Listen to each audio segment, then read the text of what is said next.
We are recording at Salesforce Connections in Chicago, and today on the show I have Kim Reedy, Consumer CRM Lead at Ford Motor Company. Kim is a performance marketing, customer experience, and CRM leader with expertise in data-driven marketing transformation within the automotive industry. At Ford, Kim leads CRM and customer engagement initiatives focused on personalization, lifecycle marketing, and enterprise modernization. Prior to Ford, she worked on the agency side, and on the show today, we talk about CRM applied to automotive, layering AI in, and how to think about high-performance human teams making it all go. That and much more with Kim Reedy. Are you ready to go beyond the basics of marketing? I'm Alan Hart, and this is Marketing Beyond, where I chat with the world's leading chief marketing officers and business innovators to share ideas that spark change and inspire you to challenge the status quo. Join us as we explore the future of marketing and its endless potential. Welcome to the show, Kim. Thank you. Thanks for having me. Yeah, I'm excited to have this conversation. Before we get into the business side of things, you will not believe this. The person I just talked to, Trish, she was also a dance mom. Oh, wow. And I believe you are a dance mom. I am a dance mom. Yes. Right. Tell me about what that entails, because we didn't go into depth before. It is a lot of time, a lot of energy, a lot of money, a lot of early mornings and 14 plus hour days, makeup and hairspray and all kinds of things, but it's super fun. So I'm envisioning like a huge go bag, like with all the things. Definitely huge bag. There are dance competition bags. It's a thing. Okay. Where it pops up and has clothes hangers and all kinds of compartments and the whole. It's a serious job. Wow. Serious job. I love it. I love it. Well, it's got to be preparing you for the day job, right? Like and. In some ways, like there has to be some crossover in my mind. Yes, there is. I think about the commitment and the hours. Yes. And yes, just there's a lot, a lot there that crosses over. But yeah, it's fun. Let's talk about you and the career. You are running CRM at Ford. Mm-hmm. And how did you find, where did you get your start in marketing, and how did you find your way into the CRM aspects of it? Yeah. Well, I started my career in marketing, actually in event marketing a long time ago, and decided that I wanted to try something a bit different in marketing, really because event marketing ended up being just tons and tons and tons of travel.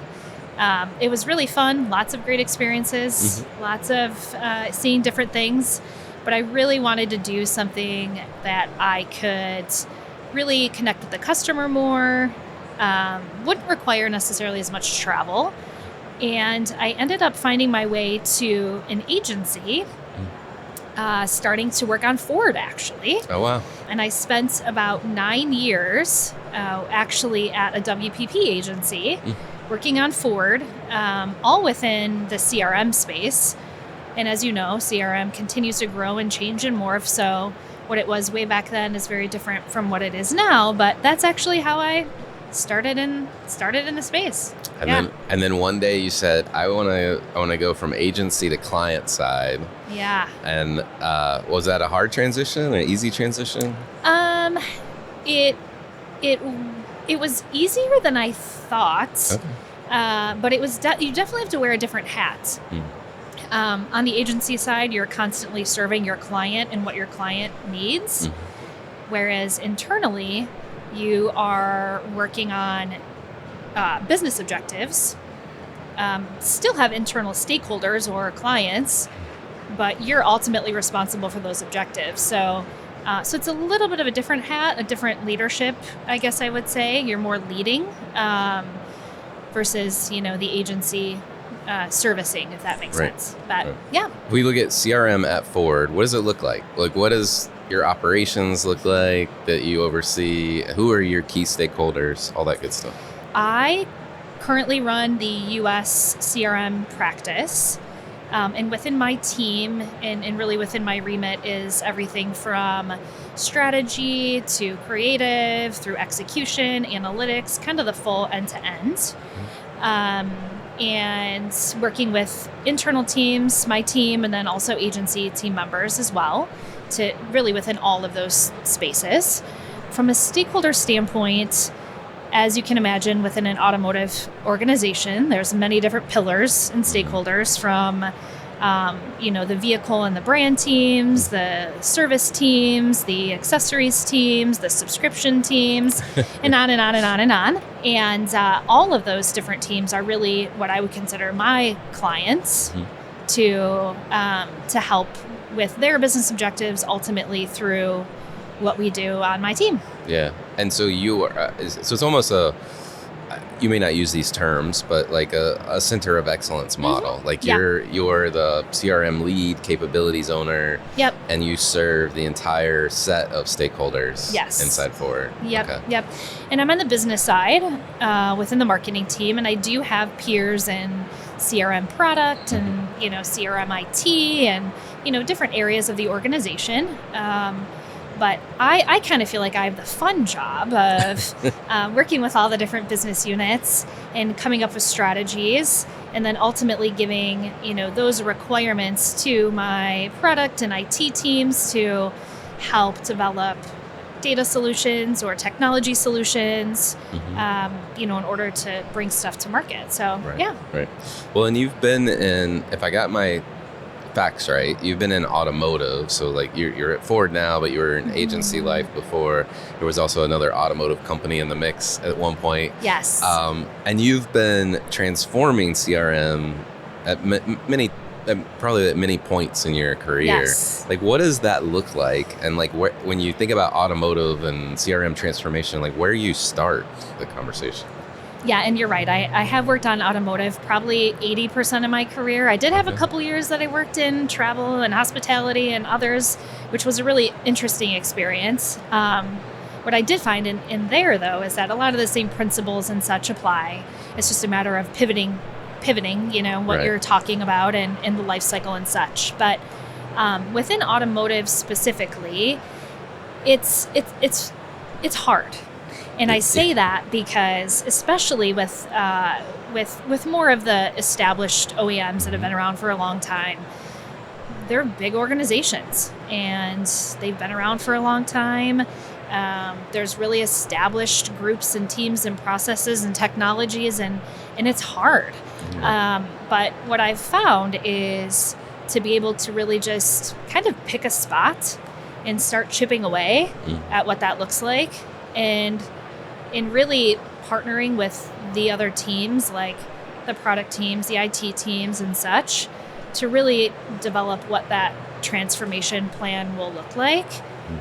Because it really is different in every space. I've done subscription marketing, automotive subscription, work. I've done full journey, full kind of end-to-end journey transformation in automotive. So it really just kind of depends on what the focus is, and then figuring, okay, how do we start to chip this off? Because you can't sadly plug it in and make it work. Right. That how easy that would be. None of us would probably be here. No. Well, and I was reflecting as you were talking on the stakeholders you have. There's so many different business models, right? You've got highly considered purchase, which is like buying a vehicle. You've got the life cycle of like living with the vehicle and getting serviced and maintenance, and like almost like a pseudo subscription life cycle marketing job. And then I'm sure there's like, I don't know if you do this side of things, but like there's the financing component, the billing. There's a lot of different touch points and models. There is. And even like technology subscriptions too, So That's right. Like true subscription models. So there is, and it really is, it takes a lot of thought and a lot of data and strategy to really build what that interconnected experience can and should be. Mm-hmm. You know, the thing I think that's most interesting in this space is before, especially automotive organizations, were really linear in nature from a journey experience. Like, you buy a vehicle, you onboard with a vehicle, you might service a vehicle and such. Mm-hmm. And we're at a place now where that journey is not linear. With subscription models and different servicing that might be needed for a vehicle, electric vehicles and what they need. It really is this journey that is very unique and personalized to the customer. So having that linear journey isn't necessarily as big of a thing anymore. It's more so this very flexible, fluid experience that each individual should receive, but it's hard. Yeah. Well, we're at Salesforce Connections in Chicago. Mm-hmm. If people can't hear the background noise, that's Mm-hmm. we're on the show floor. AI is everywhere in the conversation. So, like, how does AI enter CRM? In a lot of ways, really, and we don't know everything at this point by any means.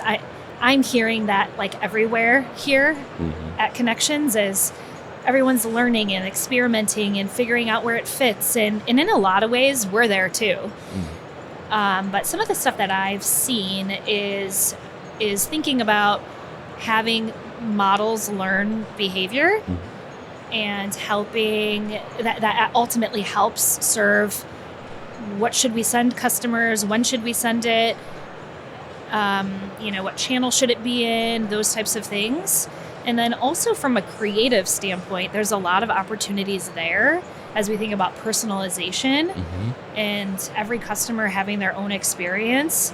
In order to manually create those thousands and thousands and thousand pieces of creative and assets is impossible. So using AI to help us get there also will become more and more necessary. So I think within those two spaces is what I'm seeing initially. Right. But there's so much more that we will need to do in order to get to the ultimate vision of true personalization and unique customer experiences to really help lead the customer through their ownership experience. Yeah. No, it sounds right. And like some of the announcements that have been coming out around like opening up the platform of Salesforce, right, with MCP opportunities to tie in your own agent or your own LLM or AI tooling that you'd like to use is pretty exciting. It is. It's gonna a lot to figure out how it all comes together, but pretty exciting stuff. It is, definitely. I'm excited to lean into that a lot more as we move forward. I feel like this space is definitely a space that is ever evolving. And next year when we come to Connections, there'll be a whole other slew of technology and things to consider. That is one of the exciting things about being in this space. We talked about AI. Let's talk about humans. You lead a lot of humans, work with a lot of humans. How do humans fit into the equation with the transformation? And like, what are you thinking about? Right now, there's a lot of education on what AI can do for us and how it can make us smarter, better, faster. So there's a lot of upskilling, learning, but I'm seeing it really as more of an assistant for us. I'm not seeing it replace people. I'm not seeing it, even necessarily take away tasks, but more so potentially automate certain things to make it easier and faster, particularly around even insights, so we can move faster and react to some of the things that we might see. But I'm seeing the humans and the AI really work nicely together. There's a lot of discussion everywhere, right, about AI replacing humans. Yes. I don't see that at all from where I'm sitting. But at least in my experience of what I'm seeing in the industry overall in the space, I'm seeing it just become a tool. Right. Well, and I'll reflect on my own personal AI journey, like going from like using a prompt, an LLM, and like typing it in and seeing what it would do, to now programming my own, skills or GPTs or whatever it might be, to do those repetitive things that I used to go prompt it to do, and now I want to save myself a step and do a little bit more advanced, and then to like. I had an experience recently of trying to build an agent and with a team.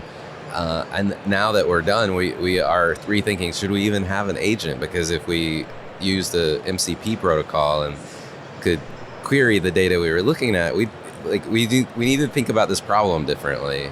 And it seems like there's just like this constant evolution of how do I structure my problem solving? Yeah. Because the tools are advancing so fast, and also like how humans can help problem solve with the tools is changing too. I agree. It's fascinating to me. Yeah, I agree. And I've had kind of the same experience over the last year of just starting with like, oh, what is this going to do? Right. And then building upon that over time. And I think there's a long way to go. But to your point, I've also struggled a little bit of it competes a bit. Yeah. So yeah, I think it's still finding its spot. Right. That's what I'm seeing right now. Yeah. Well, and I will say, like, I am doing a lot more than I used to do because of it. So productivity is through the roof, in my opinion. Yeah, so, I agree. I'm definitely seeing that as well. Yeah. As we think about what you've been on, this journey you've been on, is there a decision that you've had recently that you're just genuinely proud of, or something that you released, and like, what made it work for you? One of the things that we've done recently has been in the retention or loyalty space. And if anyone's familiar with automotive, loyalty is actually down overall right now. So as you look at almost any automotive company, loyalty is down. People are not necessarily as brand loyal as they used to be. And there's a lot of things influencing that. A lot of things in the market overall, whether it's price or product or other things. So we did launch a loyalty or retention program, and it really utilized a lot of different data, a lot of different pieces of technology and triggers and other things, and really ended up showing up to the customer in moments that really mattered when they were making their purchase decision.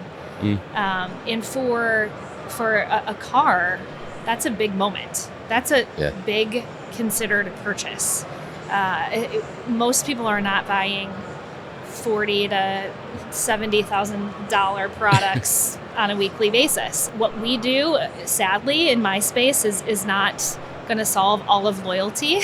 Right. But it could chip away at it. There's a lot of other parts and pieces that are part of that.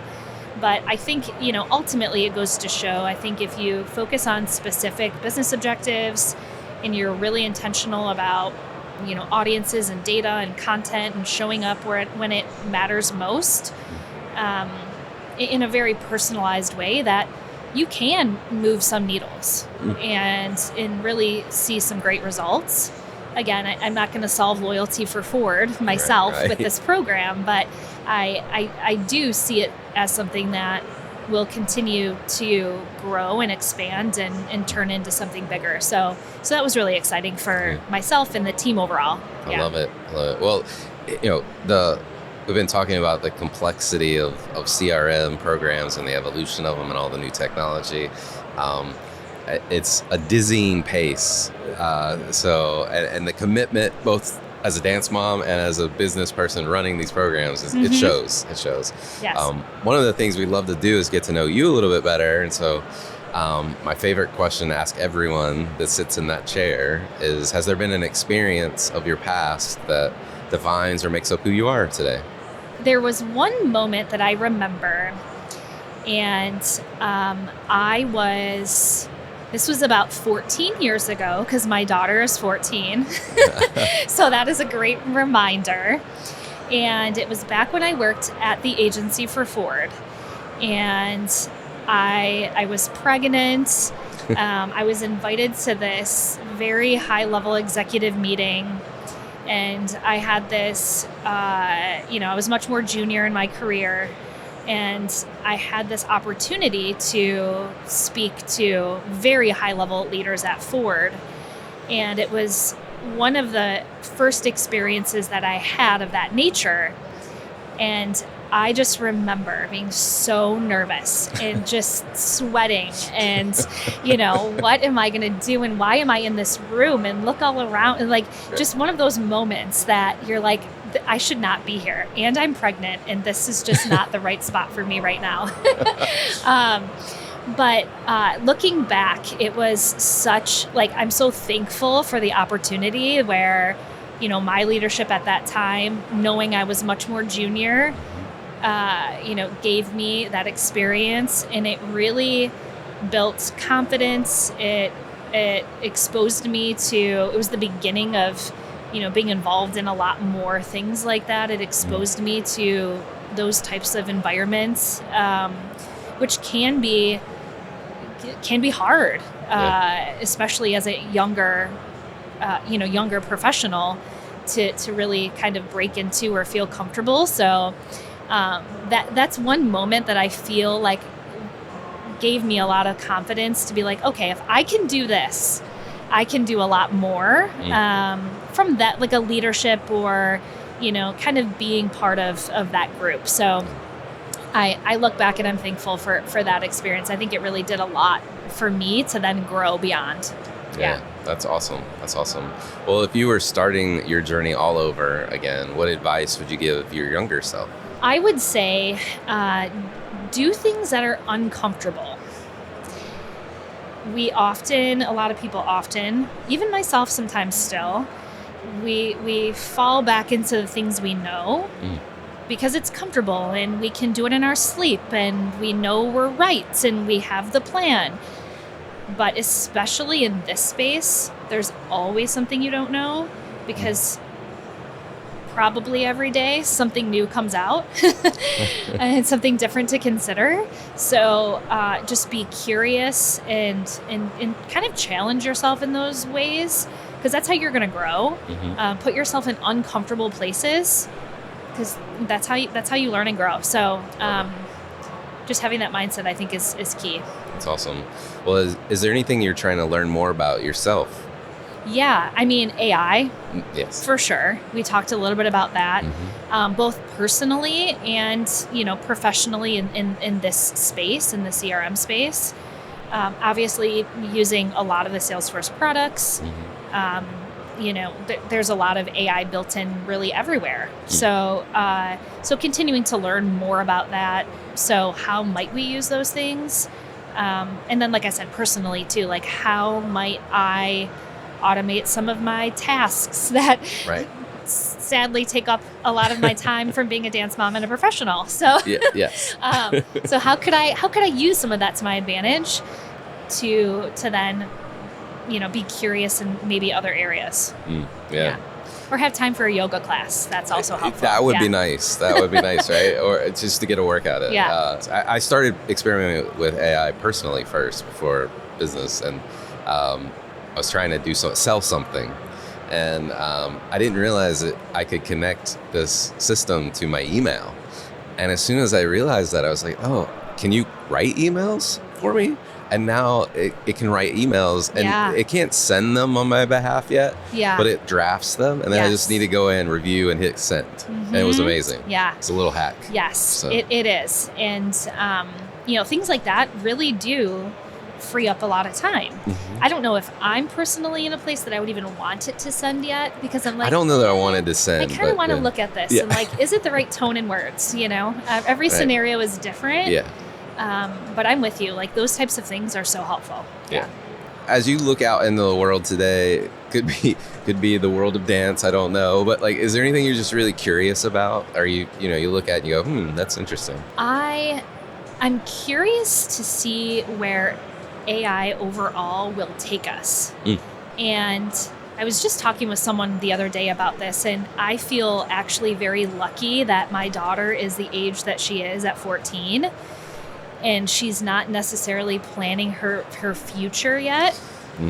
And we have a few years to kind of see how some of this plays out, because I'm wondering what is that generation, what are the right choices for careers? Yeah. Where are they going to go? Are there new things that may be created that they may want to go after or go into? And I think that's just so interesting.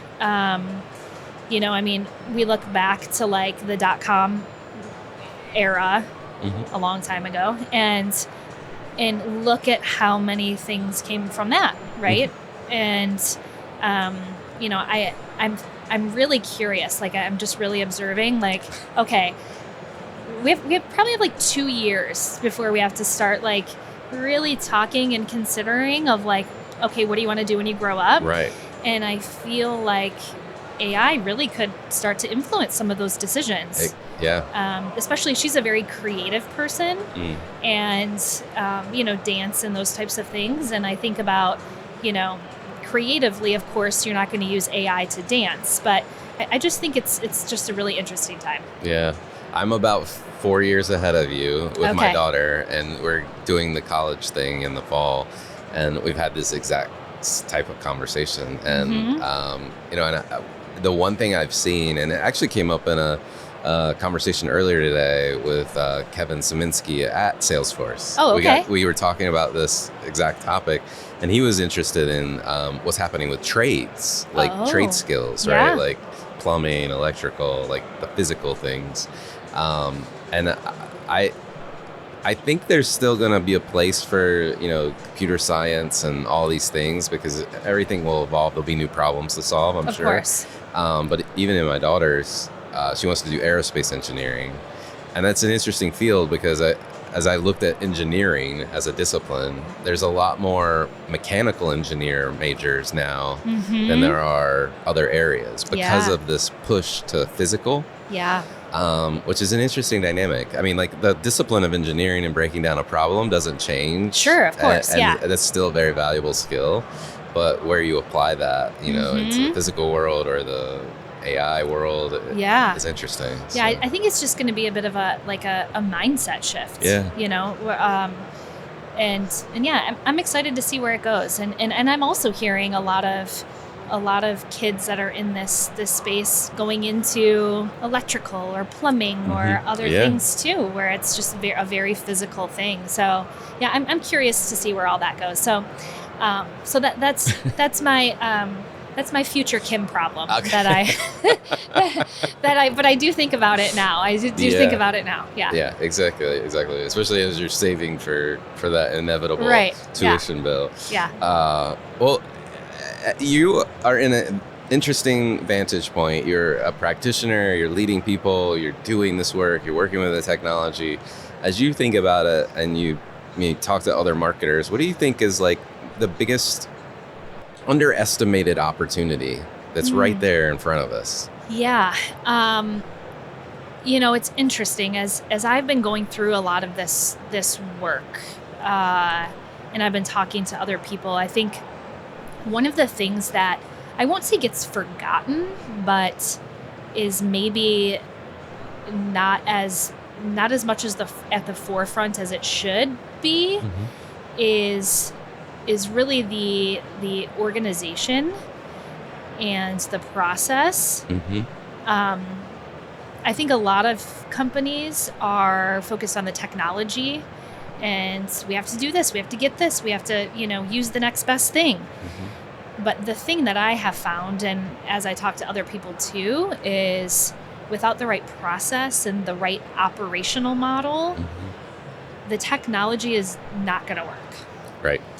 And, I've really had to focus a lot on that myself, and even ask for help in that space, because it's a lot when you're dealing with large organizations.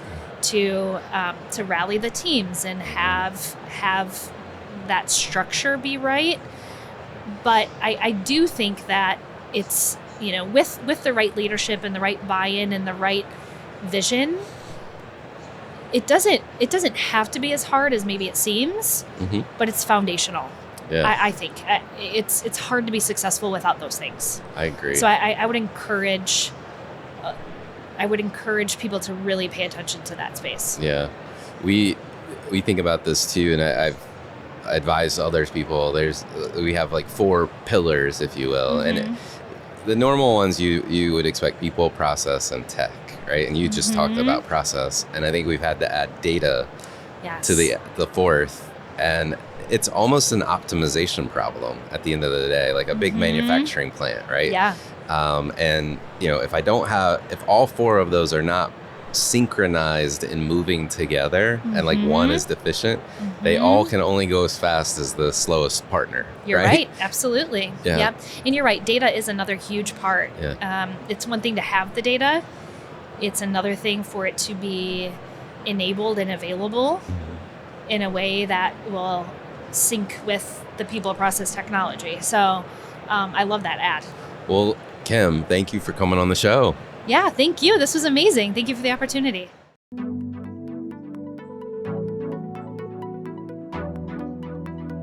Hi, it's Alan again.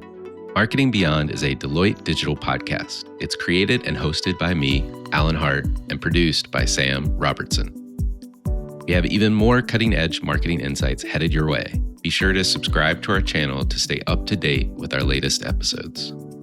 I love hearing from listeners. Share your thoughts about the episode, the topic covered, or the show by commenting on this video or emailing me at marketingbeyond@deloitte.com.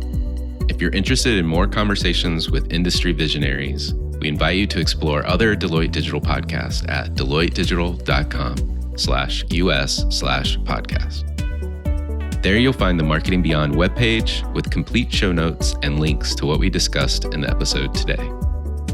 I'm Alan Hart, and this is Marketing Beyond.